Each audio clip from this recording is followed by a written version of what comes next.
entre de ontem para hoje, que é sobre o que significa ter uma identidade. Eu quero Certo. saber o que você pensa sobre o que significa ter uma identidade. Por quê? Querendo ou não, na sociedade as pessoas acham que é, você ter uma identidade é você ser uma pessoa única. Para as pessoas religiosas, ter uma identidade é você fazer aquilo que que a entidade que você crê acredita que é o certo. Então, a visão assim, na sua visão, o que significa ter uma identidade?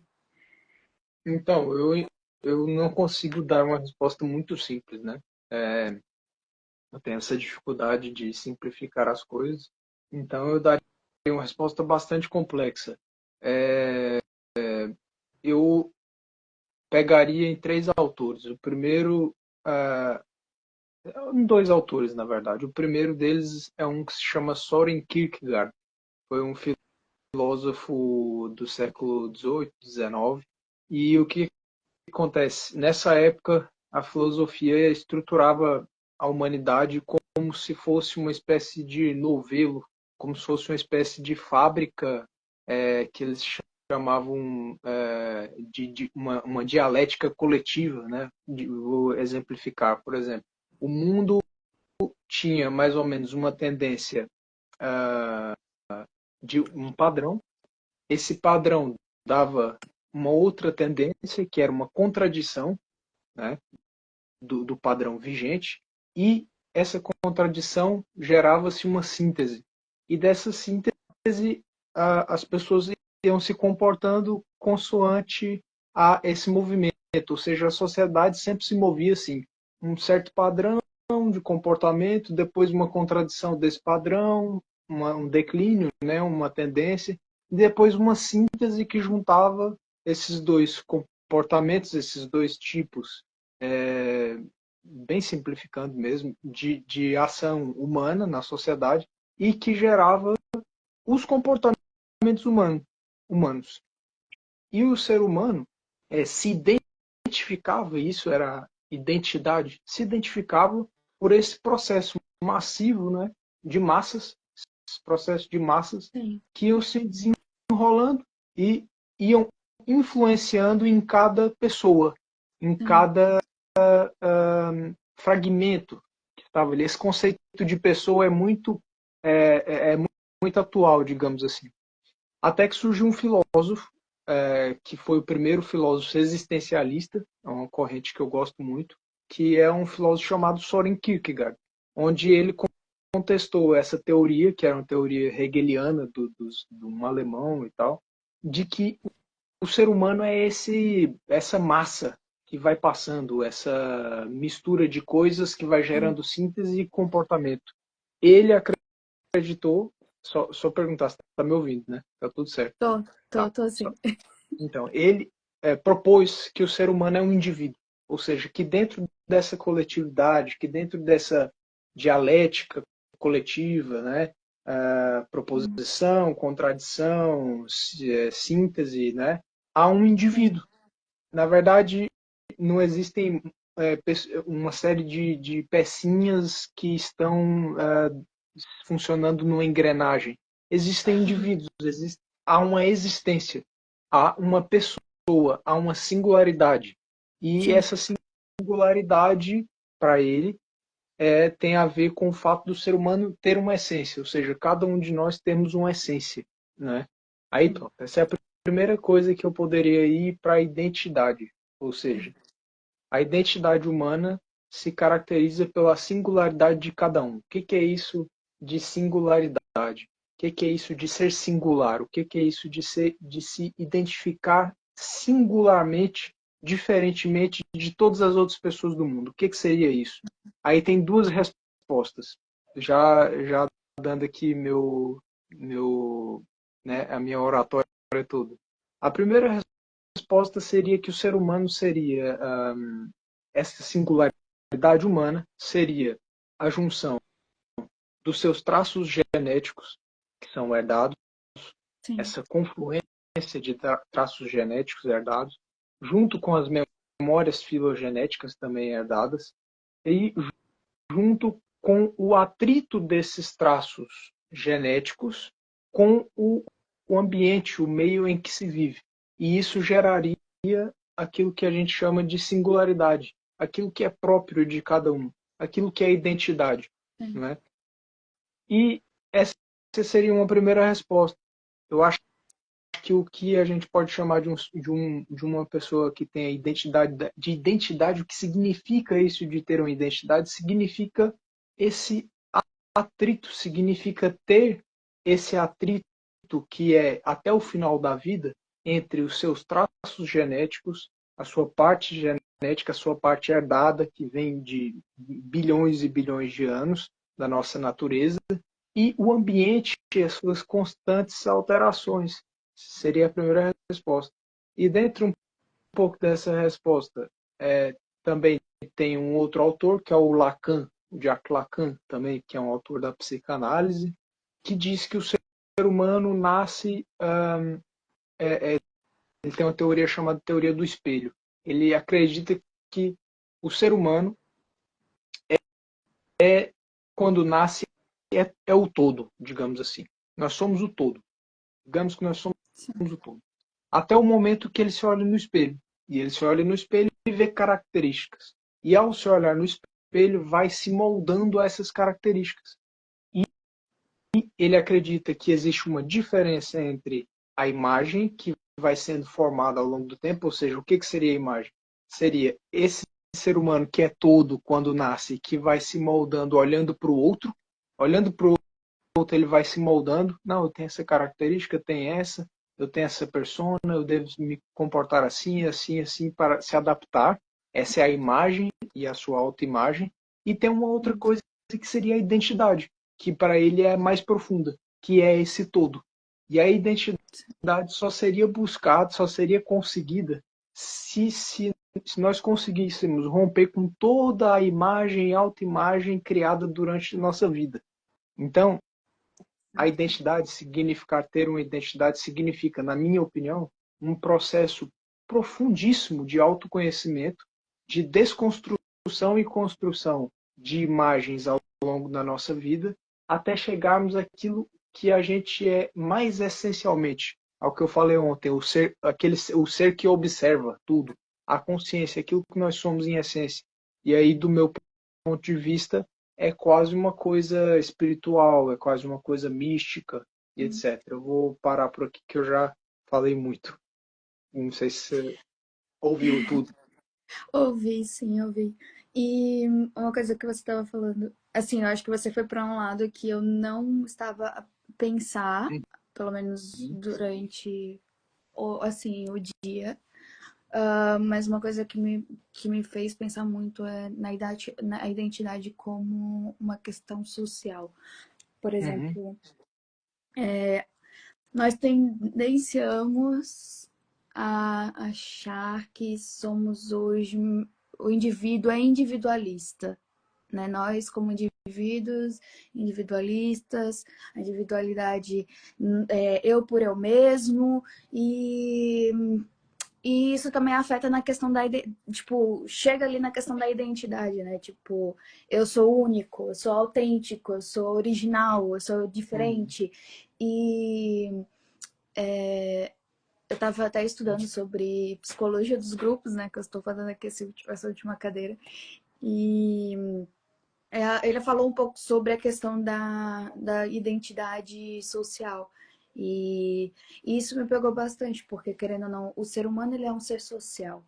E a sua identidade, apesar. E uma coisa que ele muito fala, assim, que a luz. Na teoria, a identidade. Falou algumas coisas que você acabou de falar, que é, por exemplo, a questão da continuidade, né?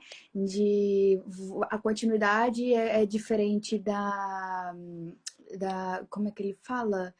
Da esqueci o nome, outra palavra, que, por exemplo, a continuidade você pode subir, voltar, pode se reinventar, mas continua uhum. sendo ali. pronto, contínuo. E você falou sobre isso, sobre outras coisas também. E também a questão da autenticidade, né? Que ele fala assim, você pode ser autêntico, mas não tão autêntico a ponto de ser isolado dos outros. É Uhum. como se, vamos dizer assim, ser considerado bizarro, Sim, né?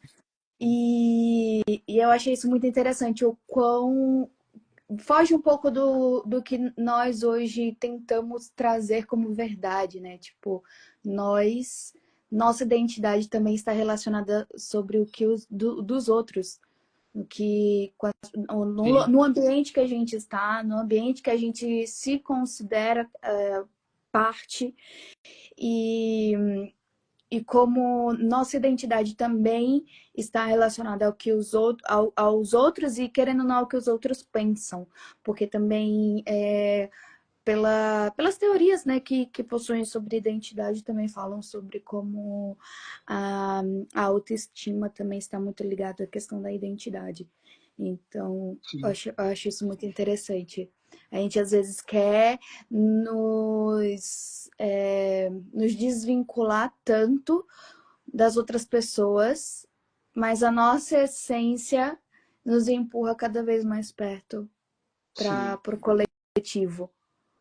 sim, com certeza eu acho que não dá para distinguir, ou seja, aí a questão é a seguinte, eu acho que existe uma parte do indivíduo que é realmente própria dele, é singular.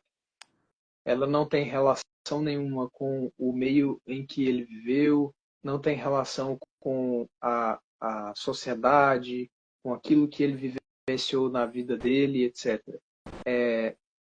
Essa é uma parte singular, eu acho. Eu acho que existe. Mas essa parte também não se distingue dessa outra parte que são as vivências do indivíduo. A família, Sim, o lugar que ele cresceu, a sociedade, a cultura, os gostos, os amigos, as influências e etc. Isso tudo vai ganhando um corpo, vai encorpando e vai ganhando, vai formando aquilo que é a identidade do indivíduo. Agora, tem um outro conceito também, que é o conceito junguiano, que se relaciona com a identidade, que é a ideia de persona, as personas, ou seja, de que o indivíduo, cada pessoa tem personas diferentes. Isso não tem a ver com a pessoa sim, sim, ter sim. várias personalidades, nem ter uma Sim, patologia, mas ter personas diferentes. Isso é um mecanismo adaptativo para cada sim, ambiente. Um ambiente de trabalho. Não há como eu ter a mesma persona no ambiente de trabalho que eu tenho dentro de casa. Não há como sim. eu ter a mesma persona que eu tenho, né, a mesma persona que eu tenho na faculdade, que eu tenho com os meus amigos. E Uhum. assim, o indivíduo vai se fragmentando em personas, em máscaras, digamos assim, para poder se adaptar melhor, em vestimentas, vamos usar esse termo, se adaptar melhor ao ambiente em que esteja. No Sim, entanto, todas essas personas dele fazem parte dele.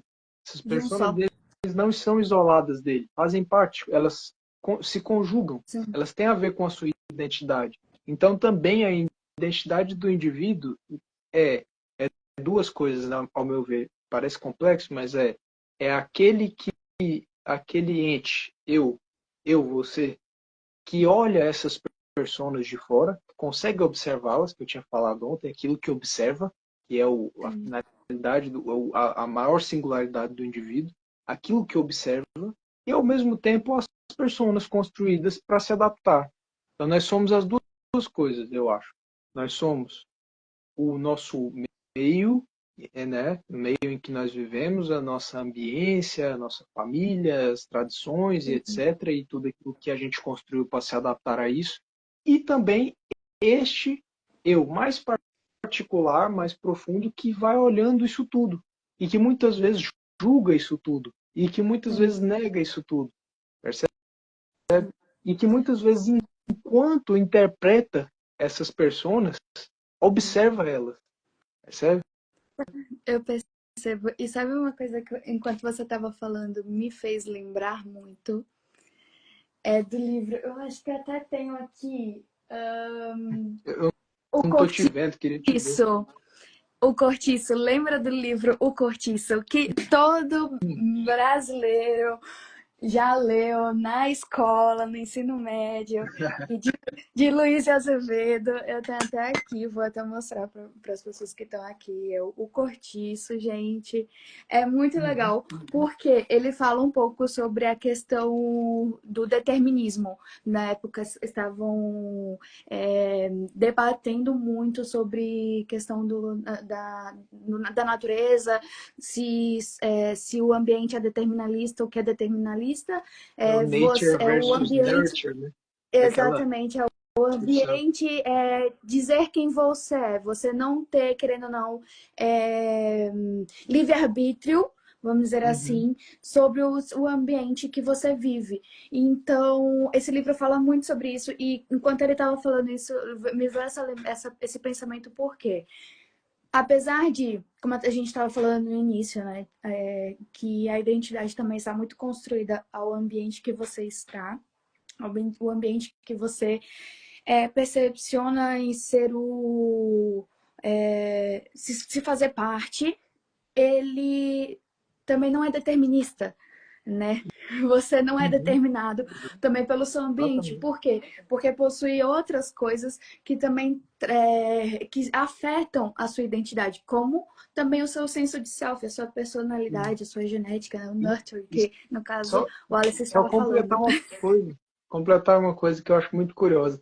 Ou seja, o fato de que o ambiente que nós estamos, por mais caótico até que ele seja, não nos determine e que nós possamos ir contra esse ambiente e romper esse ambiente e ter uma outra vida diferente daquilo que o ambiente nos daria, mostra claramente que nós temos uma singularidade, percebe?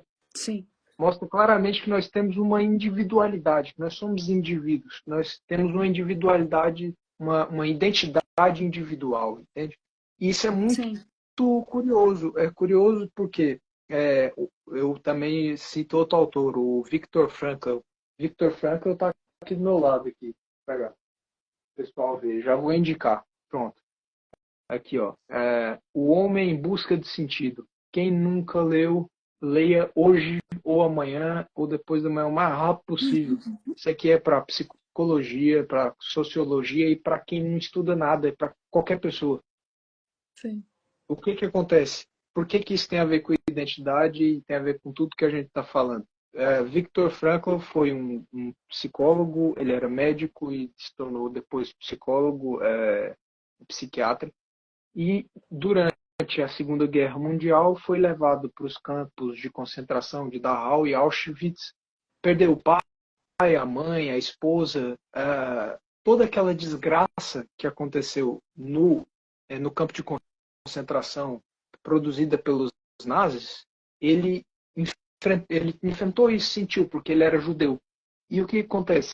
Ele mostra como dentro de um campo de concentração aquelas pessoas que pareciam estar destinadas à desolação total, à desgraça, conseguiam ainda romper todo aquele cenário, estando naquele cenário caótico, terrível, e achar alegria, achar prazer, achar sentido. A teoria dele, ele criou a grande teoria dele, a logoterapia, que significa terapia do sentido. E essas pessoas que estavam nos campos de concentração, inclusive ele, conseguiam produzir sentido estando sofrendo as piores mazelas. Nenhum de nós aqui que está nessa live já passou por um campo de concentração, provavelmente. É a pior coisa que se possa imaginar. Mas muitas pessoas olhavam naquele cenário e falavam: eu vou sair daqui, eu vou fazer isso, vou fazer aquilo, e orientavam a sua vida para o futuro. Então ele descobriu também que, independentemente do meio em que o sujeito esteja, do ambiente em que o sujeito esteja, existe uma força muito grande na sua singularidade. Aí volta a pergunta: o que significa ter uma identidade? Uma identidade, ter uma singularidade, saber da sua pessoalidade, é também saber usá-la para enfrentar as condições mais adversas possíveis que o ambiente nos apresenta. Então, o que significa ter uma identidade? Significa também ter resiliência.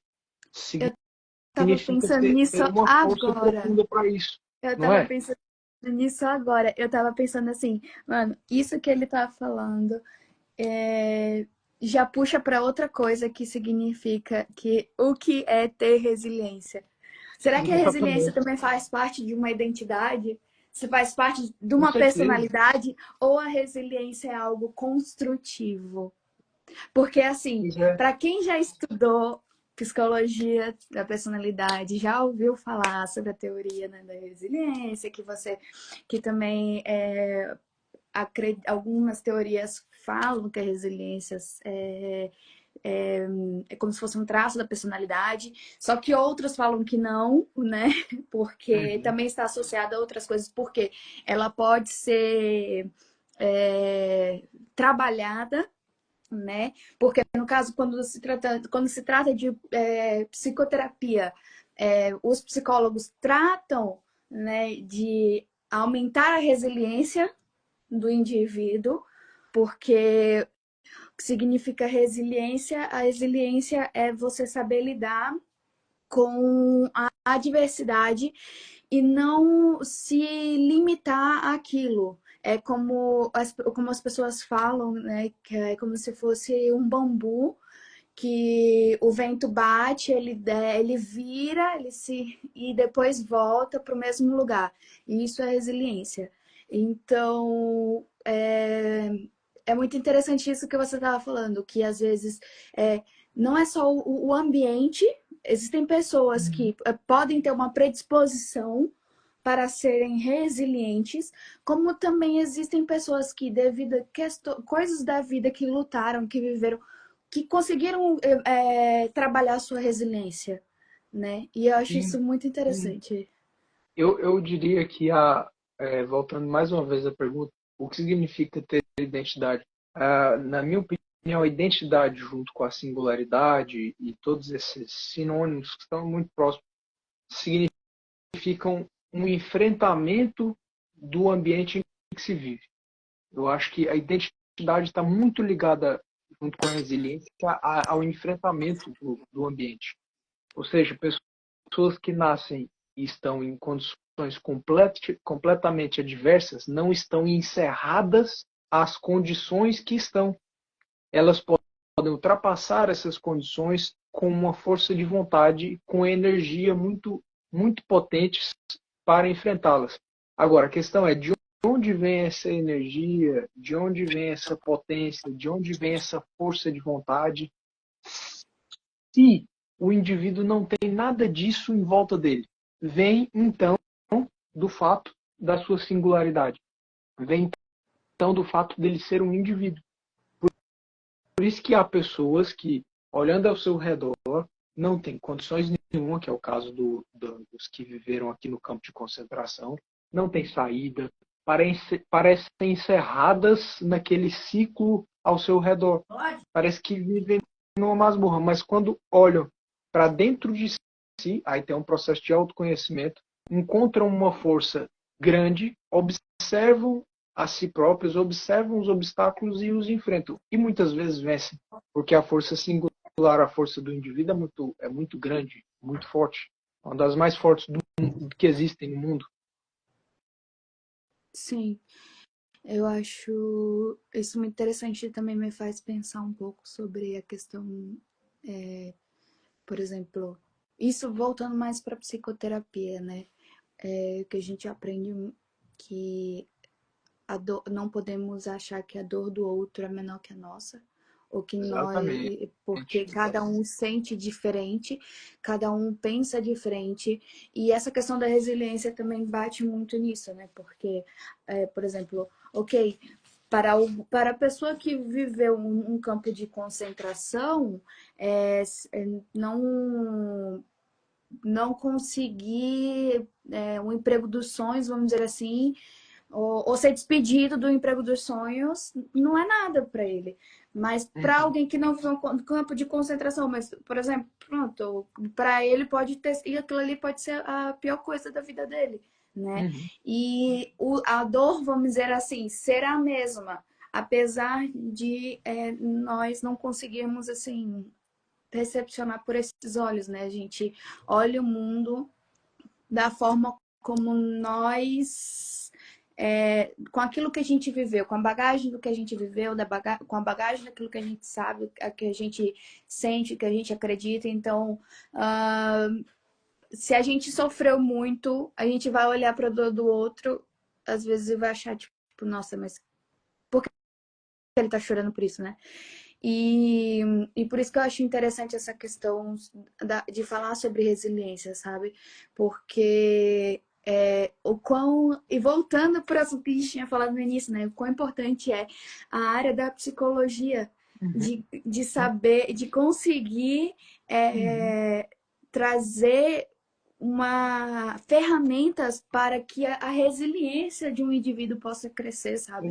Para que ele possa Exato. superar é, esses problemas que acontecem, pronto, no seu ambiente e vou. Oi? Olha, sua voz travou agora. Voltou, voltou, voltou. Agora Tô, tô. é, da professora Maria João, Sim, professor Maria João. de pensamento Contemporâneo. contemporâneo, isso, exatamente. E que falava sobre essa questão de que as pessoas hoje em dia, a sociedade hoje em dia carece de resiliência, né? Sim, As pessoas hoje não são muito frágeis, né? E por isso que o psicólogo hoje em dia tem uma tarefa muito grande, né? De trazer ferramentas para com que as pessoas consigam hoje lidar com as coisas da vida. Porque a sim, sociedade, no geral, ela enfraquece. sim. Muito frágil. Ela mesma está Frágil. se enfraquecendo, vamos dizer assim. Exato. Eu vejo o seguinte, é uma cadeia de fatores. Para que eu possa ter resiliência, primeiro eu tenho que ter autoconhecimento. Eu tenho que Sim, essa é a minha concepção, né? Eu acho que a pessoa tem que se conhecer e se aceitar como indivíduo. Essa é a primeira sim, coisa. Por quê? Porque eu acho que existe uma tendência na nossa sociedade de acreditar que aquilo que está à nossa volta é aquilo que nos encerrará enquanto indivíduo. Nós somos frutos do nosso meio e acabou. Não tem saída. No sim, entanto, eu acredito que com um autoconhecimento, com um pouco de reflexão, as pessoas conseguem perceber que tem em si mesmo ferramentas, tem em si mesmo força, tem em si mesmo estruturas suficientes para ir contra ou para enfrentar o estado de coisas adversativas que a sociedade nos apresenta e realizar aquilo que ela considera significante para si. Porque o que é significante para si, para mim, não é o que é significante para você. E vice-versa, cada um tem o que é significativo para si. Então, essa é a sim. primeira coisa. Eu acho que o que a psicologia tem de dar para as pessoas é um autoconhecimento suficiente para que elas se percebam como indivíduos. Elas não são exclusivamente frutos do meio, elas têm uma individualidade, elas têm essa força, essa potência de vida. É a primeira coisa. E realmente a segunda coisa é o enfrentamento do sofrimento. Eu vejo, e que é um outro tópico também que a gente pode deixar para uma outra live e etc., mas que eu só quero passar rapidamente. Eu acho que tanto a identidade quanto a resiliência se ligam muito à ideia de que o ser humano atual tenta fugir constantemente do sofrimento, Sim.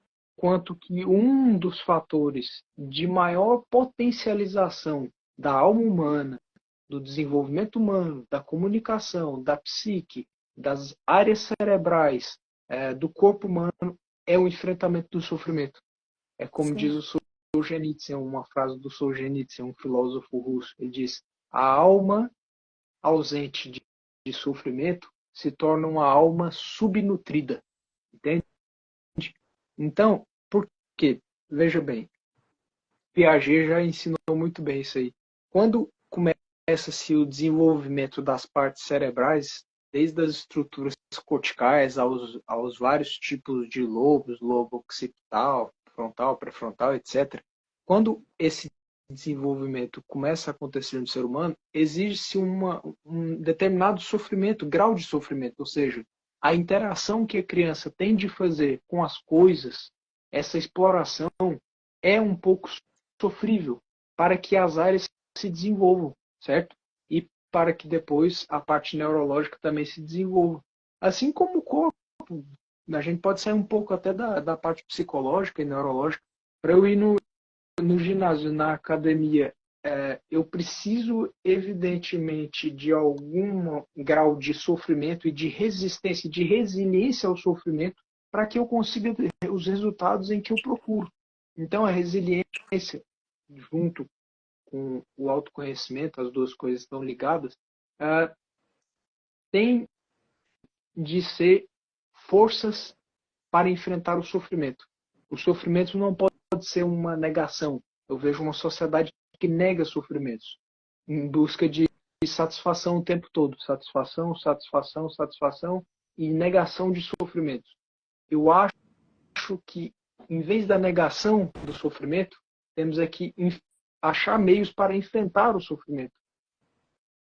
Porque a negação do sofrimento pode nos colocar num papel de vítima da sociedade, vítima de tudo, e, e arrumar uma estrutura neurótica onde todo o problema do mundo é contra mim e eu sou a vítima e não posso sair disso. Eu estou encerrado nas condições em que o mundo me colocou. Ora, de fato, o mundo tem problemas estruturantes. De fato, o mundo tem problemas terríveis, tem hierarquias horríveis e etc. Mas, de fato, também eu tenho a minha singularidade, de fato, também nós temos a nossa individualidade e, de fato, também podemos enfrentar isso. E enfrentando isso, nos tornamos mais fortes. Mais fortes. Eu acho que enfrentar o sofrimento é um dos fatores mais importantes da psicologia, o enfrentamento do sofrimento, porque torna o ser humano mais saudável. A fuga do sofrimento torna o ser humano mais frágil, mais subnutrido psicologicamente e cada vez mais raquítico psicologicamente. Agora, o enfrentamento do sofrimento torna o ser humano mais consciente, mais forte, mais resiliente e mais maduro. Eu acho isso muito verdade. Enquanto você estava falando, eu lembrei de um artigo que eu li de um psicólogo que fala sobre questões de traumas, né? E como neurologicamente, né, a pessoa consegue superar um trauma. E ele teve uma parte que ele fala muito legal. Depois eu vou tentar procurar e mostra aqui que ele fala assim que a gente procura, né, pronto, como psicólogos, erradicar os traumas, né, das pessoas. Mas ele para e fala assim, mas a vida também é feita de sofrimentos. Nem tudo virá trauma, mas a vida é feita de sofrimentos. Nós não podemos, tipo, deixar nos colocar numa bolha, vamos dizer assim, e achar que nada vai nos machucar, pois o fato de se machucar nos faz humanos, nos faz evoluir como ser humanos, né? Sim. E para terminar aqui, né, o nosso assunto, nossa conversa, até uma coisa que a minha colega que botou aqui nos comentários, a colega Ana Uhum. Valente, falou literalmente o que a gente falou durante resumiu o que a gente falou na live, né, que Eu li agora o falou comentário dela, eu já ia responder. É porque realmente que acha é que aquilo que a gente falou, né? não está relacionado com a identidade, não está só Sim, relacionado com a identidade, mas o meu também reforça a resiliência e concordo com ela. também como as respostas às diversidades. Então é basicamente isso que a gente estava falando, né? Eu concordo com a Ana Valente, eu não conheço, mas eu concordo com o seu comentário de É que lá da faculdade, realmente amigo. eu não estou lembrado, mas enfim, mas pronto. Desculpa lá não estar lembrado. Mas Ana Valente, tá certo, eu concordo que a identidade, que a resiliência não está ligada só à identidade. A resiliência emana, surge dos atritos, das adversidades em que nós enfrentamos no decurso da nossa vida. Isso é verdade. No entanto, se eu não tivesse uma identidade, como eu poderia enfrentar esses atritos? Eu não poderia enfrentar esses atritos. Eu sucumbiria a eles, eu estaria encerrado neles. Foi justamente isso que eu argumentei. Eu espero que tenha sido compreensível. E numa próxima live a gente tem que falar mais sobre sofrimento. Também é um bom Sim, tópico. sim. Eu vou trazer umas coisas que eu já tô lembrando aqui. Mas, amigo, obrigada Muito bom. pelo tempo disponível, Igualmente, disponibilizado. vamos continuar. Isso tem coisa boa aí. Tem mais conversa por aí. Tem. Tá E bom? espero que mais pessoas possam entrar Isso. na nossa conversa. Isso, vão Gente, entrando aí, vão falando. Nas próximas o pessoal vai entrando, a gente depois pode pôr mais gente, etc. sim, sim. E a gente deixa disponibilizado e a gente faz isso com muita humildade, porque a gente não é o dono do saber de nada, a gente está especulando e nessa especulação pode ser que alguma coisa interessante, útil, Que seja algum dita. diamante saia, né? Isso! Então, ó, Mas obrigada, amigo. abraço. Beijo. Tchau. Tchau, Tchau, gente. gente. Obrigado.